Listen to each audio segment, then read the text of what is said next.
Hola alumnos, seguimos con esta modalidad de clases. Hoy vamos a estar hablando de la introducción hacia el mundo de las células. Vamos a hablar un poquito de su historia, su descubrimiento observacional por parte del ser humano y los tipos de células existentes. Para ello contamos con el trabajo realizado por nuestras compañeras, a las cuales les agradecemos mucho su esfuerzo y tiempo para hacer este lindo trabajo que vamos a estar presenciando hoy y con el cual vamos a estudiar. Comencemos. La célula es la unidad estructural y funcional de los seres vivos. Es el elemento de menor tamaño que puede considerarse vivo y que todos los seres vivos están formados por ellas. Vamos a desglosar un poquito este texto. ¿Qué significa que es la unidad estructural? Que fisiológicamente todo ser vivo está formado por células, una o más. Funcional, que todas las funciones vitales, que las vamos a ver más adelante con otro trabajo de los compañeros, se desarrollan dentro de la célula. Lógicamente es el elemento de menor tamaño que puede considerarse vivo. Lo más pequeño es un organismo de una sola célula, que luego vamos a ver cómo se llaman. ¿Está claro? Y lógicamente todos los seres vivos estamos formados por ellas. A continuación vemos un esquema básico de una célula. Vamos a ir luego por las partes generales y luego también vamos a ver imágenes 3D de las células. Para continuar con esto, vamos a hablar un poquito de historia. ¿Cuándo fue descubierta? La célula fue descubierta por el científico británico Robert Hooke en 1665. Observó un corcho delgado debajo del microscopio y encontró pequeños espacios que parecían panales, llamándolos celdillas o células. Hoy sabemos que el corcho está formado por paredes celulares muertas. Él no observó células vivas, solamente observó la parte externa de las paredes celulares de ese corcho que pudo analizar debajo de su microscopio bastante primitivo para lo que hoy conocemos. Era la suma de un par de lentes que le permitía tener unos cuantos aumentos más de los que la vista permitía. Acá lo tenemos a Robert Hooke, a su microscopio hacia la izquierda, él hacia la derecha. Fíjense que cerca de la mano tiene una monite fósil. ¿Está bien? Luego en evolución veremos un poquito de ello. Ahora vamos a introducirnos en las partes básicas que tienen las células. Membrana celular. Es una capa o dos capas de fosfolípidos y otras sustancias que definen la célula completa, separando el medio extracelular del medio intracelular. Bien, se define como una bicapa fosfolipídica. Fosfolípidos son los elementos que componen a esta membrana que recubre, contiene, protege y comunica las células. Préstenle mucha atención a esa definición que acabo de dar. Contiene todo el material interior, protege, lógicamente, a la célula y también la comunica con el exterior y con otras células, permitiéndonos el paso de sustancias, por ejemplo. Bien, por lo tanto, la membrana celular es la parte delimitante de la célula. Ahora vamos a ver un corte transversal. Podemos observar canales de proteínas periféricas, colesterol. Ahí tenemos un poquito justamente lípidos, glucoproteínas y glucolípidos. Ahí vemos en estas partecitas, voy a aumentar, me voy a acercar, la bicapa fosfolipídica, las bolitas hidrofílicas y las colas hidrofóbicas. ¿Qué significa? Hidrofílica va a estar con afinidad hacia el agua. Hidrofóbica no va a tener afinidad con el agua. Bien, esta es la estructura básica que tiene la membrana plasmática, que la vamos a estudiar más adelante. Lo importante son sus funciones generales: contener, proteger y, lógicamente, comunicar a la célula. Vamos con el citoplasma. Citoplasma. El citoplasma es una dispersión coloidal, un líquido granular presente en las células, entre el núcleo y la membrana plasmática. Por lo tanto, se realiza una reacción molecular importante en el citoplasma para la función celular. ¿Qué significa esto de dispersión coloidal, un líquido granular? Vamos a ir a ver una célula. Esto que vemos en rosa, en color rosa salmón, en el medio de todas las organelas, ahí vemos un montón de organelas celulares, y eso rosa que está en el medio justamente es la dispersión coloidal. Imagínense que es como un semilíquido, algo tal vez gelatinoso, que me va a permitir comunicar a todas las organelas del interior de la célula y sobre las cuales están suspendidas estas organelas. Todo lo que sea comunicación dentro de la célula va a pasar justamente por el citoplasma. Ya tenemos membrana plasmática, tenemos citoplasma y vamos a ir al núcleo. El núcleo es un orgánulo de membrana que se encuentra en las células eucariotas, no en las células procariotas. En realidad las células procariotas vamos a ver que si bien tienen una región nuclear, no tienen un núcleo envuelto por membrana, como sí lo tienen las eucariotas. Las procariotas no tienen esta membrana nuclear presente. Su función principal es proteger la integridad de los genes y regular las actividades que tienen lugar en la célula y las actividades que determinan la expresión génica. Suena muy lindo. ¿Qué significa todo esto? Proteger la integridad de los genes, es decir, que los humanos sigamos teniendo humanos y los próximos humanos humanos. Proteger toda esa información que se aloja ahí adentro. Regula toda la actividad, que yo tenga dos ojos ubicados a los costados de una sola nariz, que la nariz tenga determinadas dimensiones, que mis ojos sean de determinado color y que mi pelo sea de determinada forma. Todo esto está expresado en los genes, en la doble hélice de ADN que se encuentra justamente dentro del núcleo. ¿Está claro? Ahí estamos viendo la doble hélice de ADN descubierta por Watson y Crick. Pero eso ya es otra historia. Bien, entonces, vamos a tratar de sintetizar hasta ahora lo que vimos. Toda célula eucariota presenta tres mínimas estructuras: membrana plasmática, citoplasma y núcleo, o por lo menos ADN en el caso de las procariotas. Existen dos grandes tipos de células o tipos celulares. Y acá empezamos a tratar de distinguir, clasificar. Como nosotros clasificamos medias por un lado, pantalones por otro, remeras por otro, según en qué posición del cuerpo van. Bien, nosotros los de ciencias también clasificamos los seres vivos y todo lo que podamos estudiar. ¿Para qué? Para facilitar su estudio. Por eso tenemos dos clasificaciones bien puntuales. Uno, células procariotas. Las células procariotas son células cuyo material genético se dispersa en el citoplasma y no tiene núcleo, en verdad no tiene membrana nuclear. Dichas células forman organismos unicelulares, como las bacterias. Justamente si yo digo células procariotas, debemos imaginar el reino Monera. El reino Monera, recuerden, era el reino de las bacterias. Y acá observamos la estructura básica de una bacteria. Fíjense que acá encontramos región nucleoide. Lo vemos ahí en rojo, con todo material genético como un ovillo, pero no vemos la envoltura nuclear. A eso se refiere con célula procariota. Pro, antes de, cariota, carionte, significa núcleo.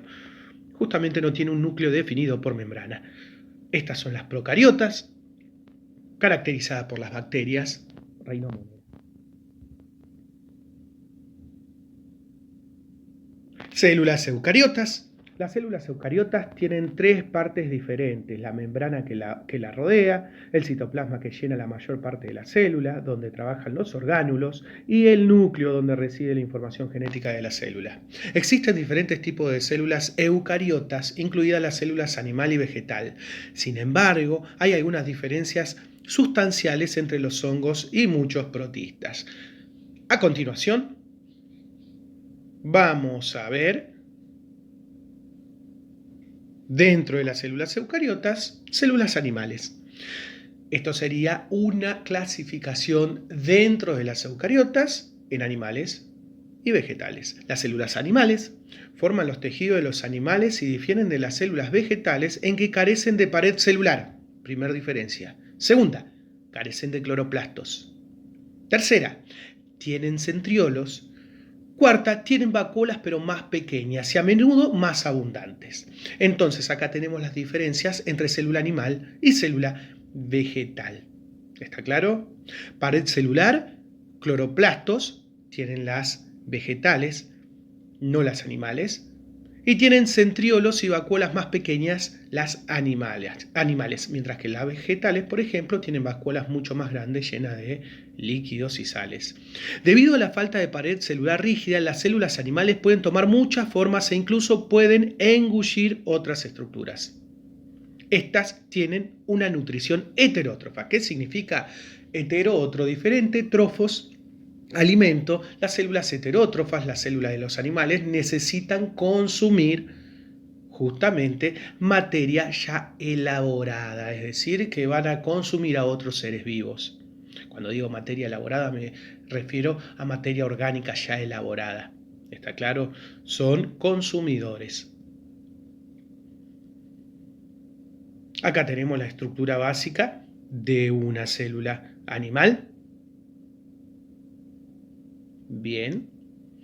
Fíjense que no encontramos una gran vacuola central como sí vamos a encontrar en la vegetal, ni que encontramos paredes celulares como sí vamos a encontrar en la vegetal. Y encontramos centriolos que no vamos a encontrar en la vegetal. Y unas vacuolas muy pequeñas dispersas por ahí. Ahí ubico. Bien. Célula vegetal. La célula vegetal es el tipo de célula eucariota de la que están compuestos muchos tejidos vegetales. Es más, todos diría. Estas contienen una vacuola central que almacena y transporta agua, nutrientes y desechos, y plastidios, estructuras que sintetizan los alimentos. Por ejemplo, los cloroplastos. ¿Está claro?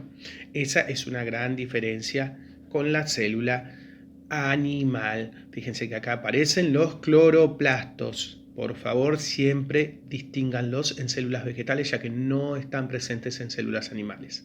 Por otra parte, la presencia de los cloroplastos convierte a los vegetales en seres autótrofos que producen su propio alimento a través de la fotosíntesis. Acá agregaría, producen su propio alimento en base a sustancias inorgánicas. ¿Está claro? Agua, dióxido de carbono y luz solar.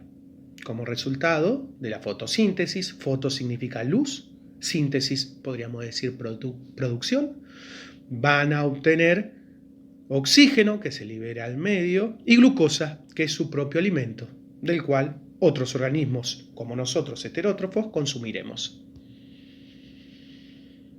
Acá tenemos la estructura de una célula vegetal. Fíjense que vamos a observar una pared celular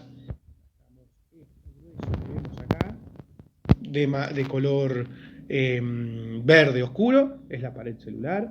Vamos a observar cloroplastos y vamos a observar una gran vacuola acá en el medio, cosa que en las animales no observamos.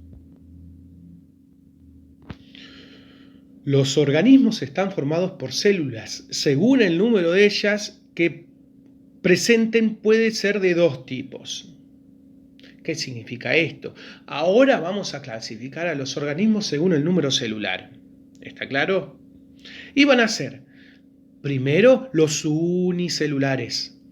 Un organismo unicelular está formado por una sola célula. Organismos unicelulares son todos los procariotas, justamente todas las bacterias, los protozoos, ciertos hongos, por ejemplo las levaduras y algunas algas. Significa que su organismo está conformado por una sola célula. Ese perro que está ladrando ahí, por ejemplo, vamos a ver que es pluricelular. Y acá vamos a definirlo. Un organismo pluricelular o multicelular es aquel que está constituido por dos o más células, en contraposición a los organismos unicelulares, que reúnen todas sus funciones vitales en una única célula. ¿Qué significa? Los pluricelulares o multicelulares están formados por muchas células. ¿Está bien? Por ejemplo, ¿quiénes? Justamente el perro que está ladrando al fondo, el tigre, una abeja, plantas, calamares, tucanes, árboles, hongos como las setas y demás. ¿Está claro? Bien, para continuar con esto, yo acá les puse una célula procariota y una célula eucariota. ¿Cuál será cada una? Acá, la de la izquierda, la pequeña, es una célula procariota, mientras que la de la derecha, más grande, es una célula eucariota.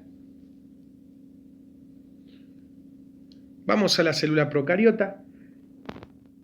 Vamos adentro de la célula y voy a ponerle algunos nombres para que distingan justamente su estructura básica. Fíjense que ahí el ADN, vuelvo a repetir, está en una región, no está encerrado en un núcleo. Voy a hacer zoom. Ahí lo podemos ver. Fíjense que no encontramos grandes cantidades de estructuras en el interior, casi carece de organelas. ¿Está bien? Podemos observar algunos plásmidos, nada más. Y esta sería la estructura de una célula procariota.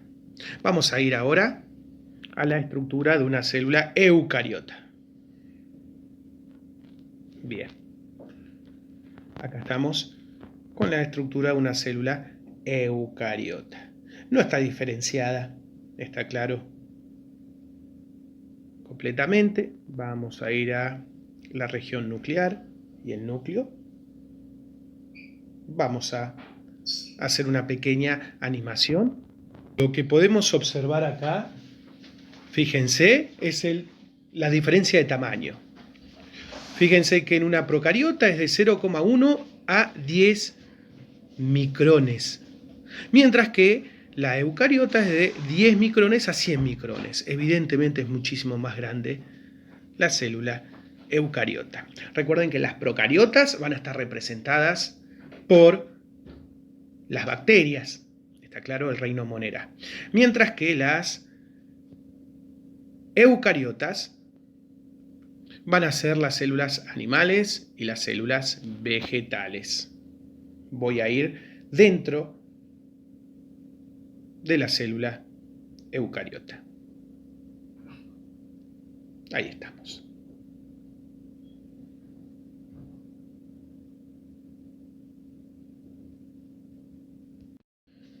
Bien, vamos a introducirnos a una célula vegetal, el árbol, la hoja, la dermis, la epidermis, y acá vamos a ir a una célula vegetal.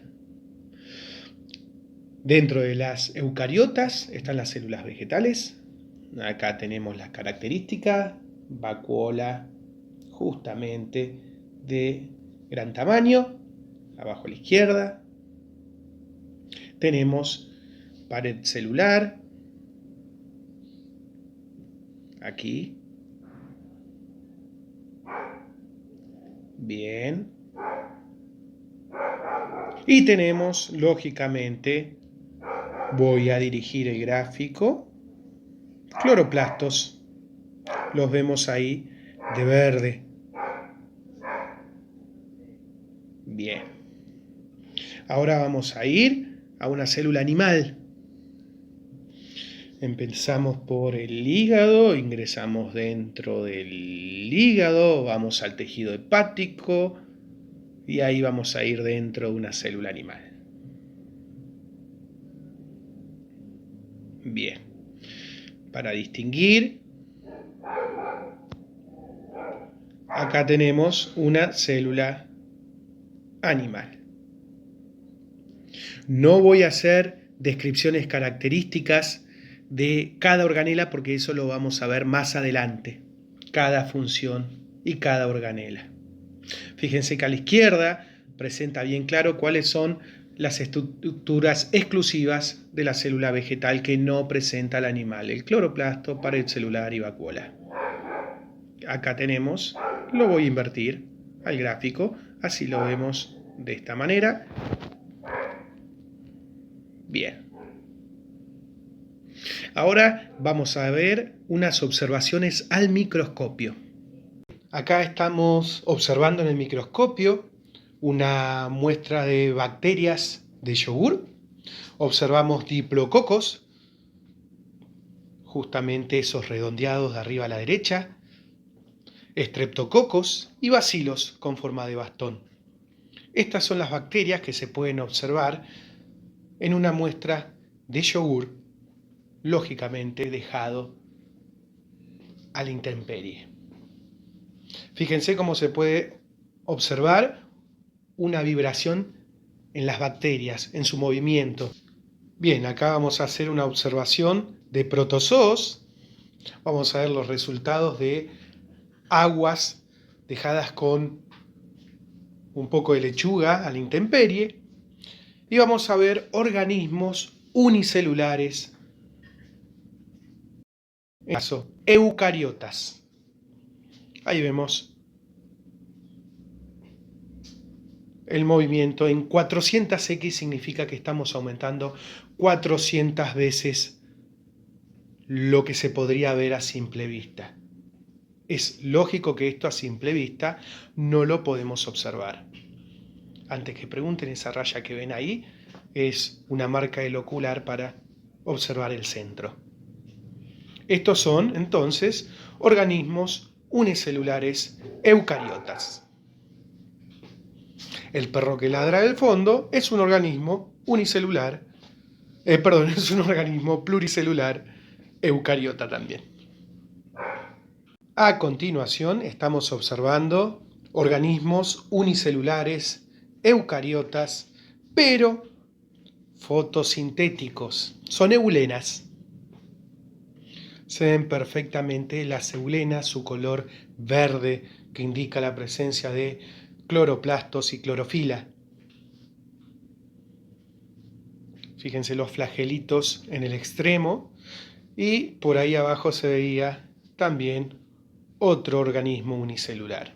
Estos son unicelulares eucariotas fotosintéticos. Ahora vamos a ver organismos unicelulares eucariotas, pero heterótrofos. Aguarden. Lo que estamos observando ahí es un paramecio.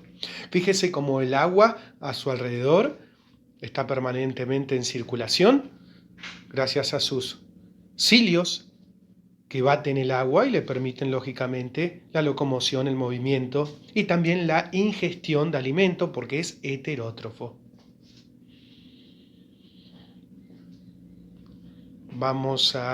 Voy a cambiar un poquito de luz, a ver si podemos obtener movilidad del mismo. Fíjense que alrededor hay otros organismos también, pero nos estamos centrando en el paramecio. Fíjense, ahí se está moviendo, las organelas en su interior también y demás. Bien, alumnos, espero que les haya servido, que haya sido interesante. Se agradecen mucho sus trabajos y espero que lógicamente nos ayuden a entender y comprender mejor este mundo que es el mundo celular. Se los aprecia, se los quiere mucho. Hasta la próxima. Espero les haya gustado el video.